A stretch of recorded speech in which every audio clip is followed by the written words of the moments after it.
thing that Mo Farah has not done as quickly as these guys over the last couple of years is a lightning fast 10,000 metres. That's not to say he's not capable of it, but he just hasn't been in that kind of race. Perhaps that was or is the only weakness, and if it is thus far not being exploited. He is lightning quick over the closing few laps. That almost a 67-second lap. They're bunching up again, so the whole field are comfortable at this pace, which means the Olympic champion is as well. Exactly. This is really not doing anything, apart from just trundling along, not really doing any damage. Ritzenhard, the other American coming through here, I think he said there's Rupp, just moving out, back onto the shoulder of Mo. Here he comes. And Galen perhaps maybe looking across at Mo again, giving him too much advantage, and I think he looked at him as to say, come on, and just as he did that move, Mo moved forward, and Rupp came onto his shoulder. Well, Farah had to give Kuma a little nudge in the back there to say, come on, if you're going to stay on the inside ahead of me, you've got to move a little bit quicker than that. So Muchiri leading, Kuma in second, Farah and Rupp, the two training partners, third and fourth. Tanui coming on the outside, but still no move, and they're getting closer and closer to a big burn-up at the end of this race, and that's what Farah wants. Just a slight increase now there, 65.4. Not enough, though, is it, really? Not enough to do any damage at all, I don't think, to the calibre of someone like Mo Farah. Galen Rupp, though, I'd like to see Galen maybe taking a little bit more of a stance in this race. He's a real talent, this boy. Well, he watches I think he watches too much Mo Farah all the time. But he's moving up now ahead of Mo, and maybe he's just realising that if he can keep ahead and get a little bit of a jump on Mo, there might be a slim chance that he could actually get up there and take advantage of that and maybe just snatch the gold. Well, he's been 11th, 8th and 7th in the previous World Championships. Time for him to move up. And as Steve pointed out when we had dinner last night, he finished like a steam train for that silver in the Olympic Stadium 12 months ago. But as we watch some of the athletes drifting off the back of the group, we're coming round with 5 laps to go. The noise is just beginning to increase a little bit. Tanui is leading. Machiri is still there on the inside. So too Kuma, so too Murga and Rupp, and Mo Farah, the Olympic champion, in 5th place, and they are getting closer and closer to a big sprint finish. Surely, Steve Obet, unless somebody makes a big bid very soon, it's going to be too late. Well, it could be, really, isn't it? I mean, we're talking about someone like Mo Farah, and maybe even Galen Rupp, that can run close to sort of 51 seconds on the last lap when this sort of pace is being dished out. So they've got to realise they've got to start pushing it on. It's maybe a little bit more than just 2 laps out. Mo Farah moving up on the outside, and this time it's the Briton who hits the front. Kuma responds. Machiri is in 3rd, Rupp is in 4th. He hasn't really injected any pace, though. He's just done what he did after 5 or 6 laps. He's gone to the front, reminded everyone he's there, and just sat in again.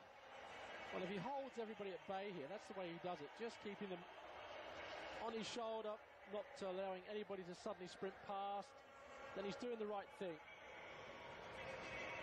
Rupp, though, just moving up into 3rd on the outside. That's a good position for him. If there's an attack on, he's right there to meet any change of pace. Farah leads as they enter the back straight. Tanui is in 2nd place. Looks like it's Kuma tucked in on the inside. Then Galen Rupp. And now Machiri coming wide on the outside, trying to muscle his way in. Quite a powerful looking 10,000 metre runner who casts an eye across to Mo Farah, running right alongside him there on the edge of lane 2, putting Farah under a little bit of pressure, but Farah, as he so often does, is tucking into the inside and he's holding the momentum. Yeah, he's there. He's not worried about what's coming up on his shoulder. He's worried about if he comes past him at a great rate or not. So no one is doing that at the moment. Look at the way Mo's running. He's jogging. Look, he's jogging and he's looking over. It's almost as if he's ready to just pull the trigger at any stage of the race if someone comes past him. Just less than 3 laps to go in the final of the men's 10,000 metres. The Olympic champion Mo Farah leads. He has a whole field of quality athletes behind him, but the closer we get to the finish, the more this plays into the hands of the Briton. He's playing it perfectly at the moment, Steve. Yeah, I mean, it's not up to him, really. It's up to the others to do something about it, but they're not really trying that hard, are they? Here we go. That's Ritzenheim, I think it is, the other American coming up. So America got 1, perhaps, and 3 at the moment, and Mo Farah just finding himself just edged out a little bit there as Ritzenheim just closes in. Galen Rupp now pushing, maybe shoving a little bit there. Mo pushing his way out now. So a little bit of shoving and pushing. They're coming out into lanes 3 now to get clear of everybody. Farah, though, just looking at everybody. Again, moving ahead. 2 laps to go. Mo Farah once again at the front. Tanui is on the curb in 2nd place. Rupp is in 4th. And the Ethiopian challenge has yet to be laid down. Well, this is where Mo, I think, starts pouring it on. 600 metres to go. He'll start stretching out. Galen Rupp, though, is coming up. Has he got more of a challenge than he did in the Olympic final when he closed down, but not enough?